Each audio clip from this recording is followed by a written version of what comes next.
भगवान श्री राम जी की मृत्यु। श्री राम ने त्रेता युग काल में भगवान विष्णु का अवतार लिया था। जैसा कि आपको ज्ञात होगा कि हिंदू धर्म के तीन भगवान ब्रह्मा, विष्णु, महेश बहुत प्रसिद्ध माने गए हैं।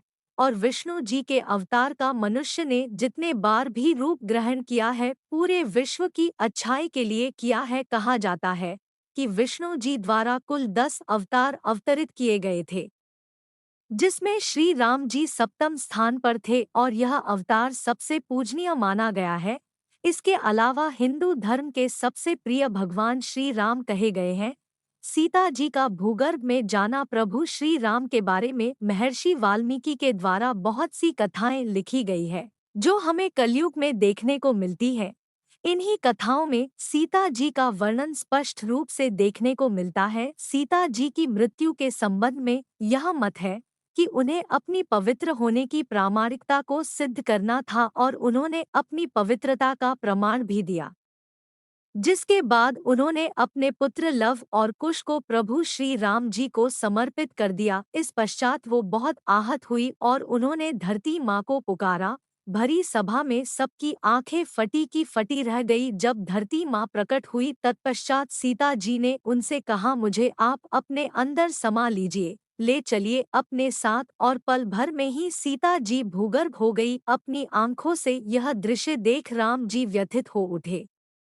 वहां सभा में बैठे सभी लोगों की आंखें नम थी। कथा के अनुसार राम जी की मृत्यु का इतिहास। पौराणिक कथाओं के अनुसार राम जी की मृत्यु के विषय में बात करें या उन्हें धरती लोक त्याग कर विष्णु लोक क्यों जाना पड़ा, इस संबंध में मत यह है कि एक ऋषि मुनि भगवान श्री राम से मिलने की उत्सुकता के साथ अयोध्या आए और उन्होंने आग्रह किया कि उन्हें प्रभु से एकांत में ही वार्ता करनी है। इस पर प्रभु श्री राम उन्हें अपने कक्ष ले गए और श्री राम ने अपने अनुज लक्ष्मण को यह आदेश दिया कि जब तक हमारी वार्ता समाप्त न हो जाए या इस वार्ता को किसी ने भंग करने की चेष्टा की तो वह मृत्यु दंड का पात्र होगा। लक्ष्मण जी प्रभु श्री राम के आदेश को पूरी कर्मठता और ईमानदारी से निभाने लगे। आपको बताते चले कि जो ऋषि मुनि राम जी से वार्ता करने आए थे वो और कोई नहीं बल्कि विष्णु लोक से भेजे गए कालदेव थे, जो प्रभु श्री राम को अवगत कराने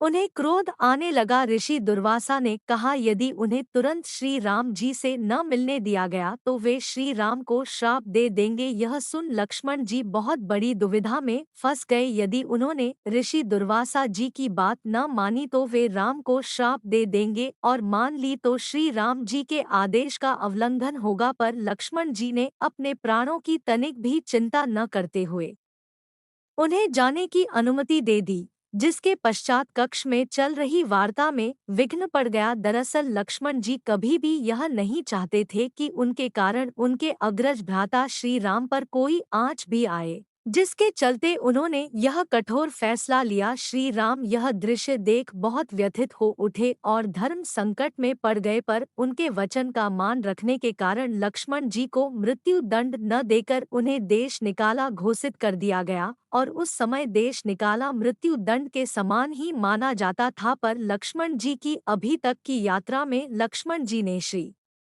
राम और माता सीता का साथ कभी भी नहीं छोड़ा, जिस कारण उन्होंने इस धरती को त्याग करने का निर्णय ले लिया। और उन्होंने सरयू नदी जाकर उन्होंने यह पुकार लगाई कि उन्हें इस संसार से मुक्ति चाहिए। इतना कहते वे नदी के अंदर चले गए। जिस तरह उनके इस जीवन का समापन हो गया और वे विश्व लोक का त्याग कर विष्णु लोक में चले गए और वहां जाकर वे अनंत शेष के रूप में परिवर्तित हो गए। श्री राम अपने अनुज लक्ष्मण के बलिदान के बाद पूरी तरह से टूट गए, मानो एक पल में उनसे उनका सब कुछ छीन गया हो। प्रभु राम का इस मानव संसार से मन सा उठ गया।